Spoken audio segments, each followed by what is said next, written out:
$100,000 profit in 3 years with one little investment property.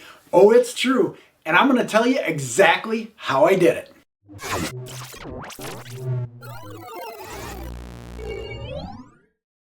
If you're like most of my investor clients that I'm helping out there, you want to maximize that profit and reduce the risk. You read it everywhere or you hear it everywhere, but it's a lot easier said than done. You're looking at these properties, you're wondering, okay, single family, duplex, threeplex, fourplex, you're not quite sure, so you look at a bunch of different things. I know, I've been through it myself. I've had failures and I've had successes. And this might throw you for a loop a little bit, but hang in there with me because it's going to make sense. And I'm also, at the end of the video, tell you how I deferred my taxes and grew my portfolio off of this one property. So let's get after it and talk about exactly how I did it. Just like my investor clients, I wasn't sure what I wanted to do. Like, again, single family, duplex, threeplex, fourplex. But then I thought to myself, well, let's just start with a single family. There are drawbacks, right? Because in a duplex, you have 2 renters, but you have 2 renters. So you might have double the problems or always have some sort of problem going. But that is kind of the investment property world. So that's part of that risk that we're talking about. But for me, I decided I wanted to go single family. And I started looking around for them, and man, when you look in a heavily populated area, like I'm in Minnesota, so if you look in the Twin Cities, the surrounding suburbs, to get that investment property, it can cost quite a bit of money. Then you think about what your payment is, what you have to get for rent, and it kind of gets scary. So then I'm thinking, all right, well, let's leverage this with a duplex. A duplex is even more money. So I got to thinking, this is actually going to be really tough to kind of break back into this rental or investment property game. And I've been burned by it in the past. I don't know if I'm really ready for it. That same type of thinking that a lot of my clients have. Well, then I decided, all right, let's maybe expand the search. Instead of focusing just in the Twin Cities metro area, let's look maybe out in the country, some of these rural areas. And I'm not talking about like 4 hours north or 4 hours away from where I live, although that's not a bad idea either. But let's just kind of expand and look an hour to an hour and a half away from where I live and see what that potential opportunity could look like. Why rural Minnesota or wherever you're at? Why look at a rural area? What I found looking in the rural areas is you have lower priced homes to begin with. That's super attractive because to buy an investment property, you have to put 20% down. If it's a multifamily, it's 25%. And you've probably heard where, yeah, it's true, you can buy a single family property, investment property, with only 15% down. But then you kind of get into this area of, well, how much more rent do I need to get? Is that going to make sense? Because you do have to carry mortgage insurance if you're only putting 15% down. However, if you're looking at lower priced homes, going from that 15% to 20% on a single family, it's not that big of a jump. The other reason that I like to look in rural areas, believe it or not, there's a very high rental demand. Because it's not a heavily populated area, and you will find more people own that don't, like dramatically different. When these kids graduate high school, maybe they're going to trade school or they want to be with their buddies, just like people in the cities do. Whatever that situation is, they got to have a place to live. Sometimes they got to move 2 or 3 towns away from where they grew up just to be able to get that experience of living away from home. It's not that easy. So if you have an investment property or a rental in a rural area, you can take advantage of the fact that there's just not much competition in the rental market. Speaking of competition, that's the other thing. There isn't as many investors competing for that same property that you want to buy as there is in a heavier, like a city area. I always refer to it as the Twin Cities, but wherever you're at in a denser population area, there's going to be a lot more competition getting into that property. Speaking of those properties, let's talk about the one I bought. Now we're going to get into the nitty-gritty about this. I looked at all sorts of properties, even in the rural area. I did find a couple duplexes, but man, I've seen better wheels on a canoe, I'm not going to lie to you. They were in really, really rough shape, and that was more than I was willing to take on. For me, the property that I wanted to find, it needed a little bit of work, not a ton because I'm not super handy, but I can do some stuff. But I wasn't trying to fix and flip this. I wasn't looking for that. I was looking for something that maybe a young family could get into, not charge a lot of rent, and make it attractive that they would want to spend a couple of years there at least. And that's exactly what I found. Believe it or not, in rural Minnesota, I was able to find a single family home, which was 3-bedroom, 2-bathroom, and I found it for $89,000. Now this was a few years ago, but when I look around that same area, home prices have not jumped up that much. I mean, I've seen them, some fix and flips, I've seen them for as low as $50,000, and I've seen some good quality investment opportunities right now for $150,000, $170,000. In that range. It's kind of crazy. We're not seeing $250,000, $275,000, $300,000 that you might see in those metropolitan type of areas. So that was really attractive as well, mainly because the mortgage payment on an $89,000 house, after you put 20% down, which is still a chunk, but not nearly as much as a higher priced home, it's a car payment. It really is. It's like $500 a month as a mortgage payment, as an investment property. So my whole thought was, well, if I can fix this baby up and I can do a few things to it, make it more attractive, make it more rentable, I can get a nice rent for it, profit every month.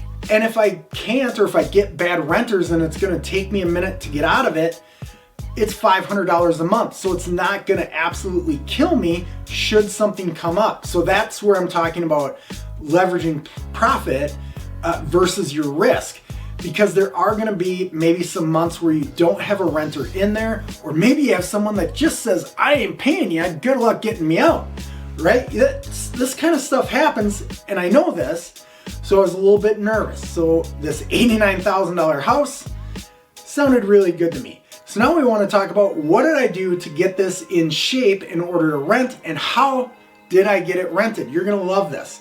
So this property, it turns out it had been a rental for about 20 years. The owner, he had retired, he moved a few states away, and he just didn't really want to deal with it anymore. The management company he had doing things for him wasn't that great. He was getting his money, a lot of complaints, headaches, he's several states away, blah, blah, blah. So the property was already a rental, and it had a lot of wear and tear on it. And that's okay, because I can paint, and I got people that will help me paint for cheap, so that was really good. That's easy. A couple of new appliances, nothing major. Painted the outside of the house, did some landscaping that had a crappy old fence. I pulled that out, had to cut down a couple trees. That wasn't bad because they weren't big. Clean up the yard a bit. Those types of things. The hard work, the sweat, the stuff that sucks, but you can do it. My secret weapon that I did when I purchased this property was I bought a home warranty. Think of it like when you buy a new car, you buy a warranty on the car. It covers all the major things. Same thing with a house warranty. So real quick how that works. So the dishwasher went out. Okay, cool. Call them up, $100. They take a look at it. If they can't fix it, they give you a few options to replace it at no additional cost. So I got the dishwasher replaced. I got a water heater replaced. I got the AC, it had central air, that was broken. Got that fixed, all for $100 per trip. So it was like, I think $300, and I got all that knocked out and taken care of under the home warranty. And that's the great thing about these warranties is, if you have a furnace that's old, going bad, clunk, clunk, get the guy out there to fix it. If they can't fix it, they replace it. It is a thing of beauty. I'll put a link in the description. I used American Home Shield. I don't get anything from them, But you can check them out. There's several of them. I've had good luck with American Home Shield. Had it on my personal residence as well.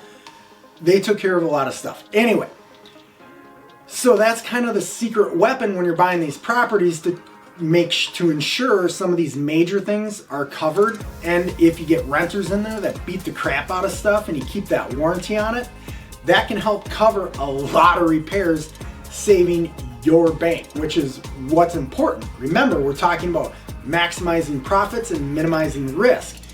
So that home warranty piece, really for me, my personal experience, was a secret weapon, because I didn't want to replace central air, I didn't want to replace a water heater, I didn't want to do any of that, and it was all covered. So that was very valuable to me. There were some plumbing and electrical stuff that I had to do, but I brought in a master plumber for that and an electrician to take care of all that work. And man, we got it rentable. You know, nothing fancy. I'm not living there. I'm renting it out. But to do those things for, I don't know, I think I've got a couple windows here and there. I have well under $10,000, probably around $7,000 that I put into this property, getting it ready to rent. Keep in mind, $89,000 house, but it's in the country. So it's kind of like, all right, $500 mortgage payment. What am I going to charge for rent? Well, let me tell you, I'm charging them $1,050. So I'm making about $500 a month. They have a pet, so a monthly pet charge. So it actually turns out to be $1,100 a month is what they're paying me. So I'm netting $600 a month on rent.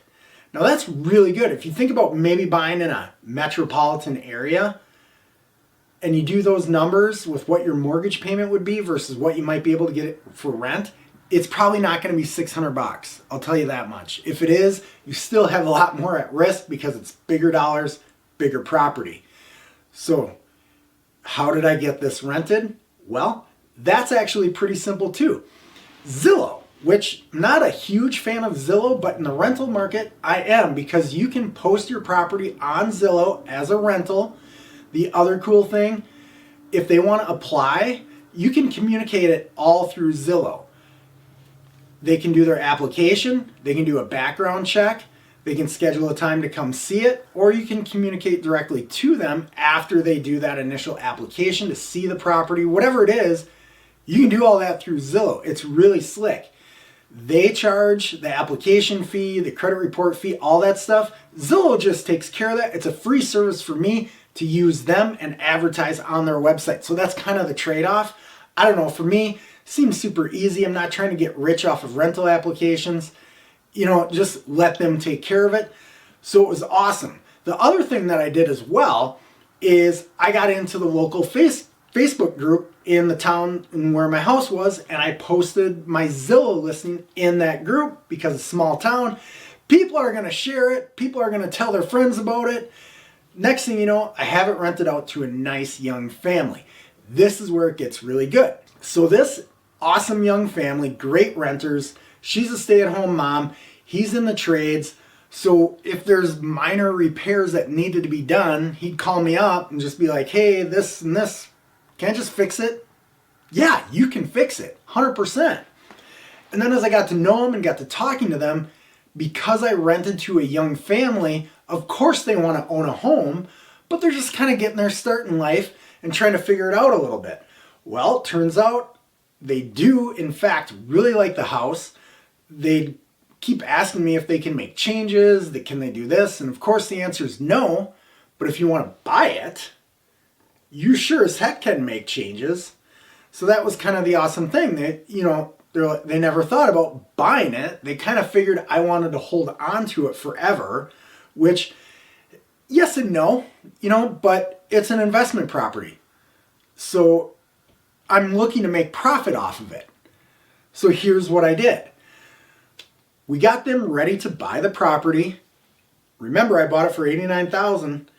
I'm selling it to them for $175,000. We did improvements. You got appreciation, homes in the area. That's what the price called for. I wasn't gouging them at all. In the area, if they wanted to get something they wanted, that's like $200,000, $225,000. I don't need to list that high because I don't have a realtor that I have to use. It's between me and my tenants. It's a thing of beauty. So then I take that profit, keep in mind, $600 a month over 3 years, it's about 18,000 and some change. 170, it's about 100,000 right there. Taking that money, gonna roll it over into 2 new properties. That's right. It's called a 1031 exchange. So by selling this investment property and investing it in 2 new properties, I don't have to pay taxes on it. So that is the beauty. I'm deferring those taxes, and instead of buying 1 property, I'm buying 2. I'm staying rural because the home prices are low, so it allows me to buy 2 properties with that $100,000 profit. So again, I minimized my risk, I maximized my profits, and now I've increased my rental portfolio by taking the profits from this 1 property and turning it into 2 properties. If you have any questions, feel free to drop a comment. I appreciate you checking out the video. If you want more videos like this, don't forget to subscribe, ring the bell, all that good stuff. I hope all is well. We'll see you again soon.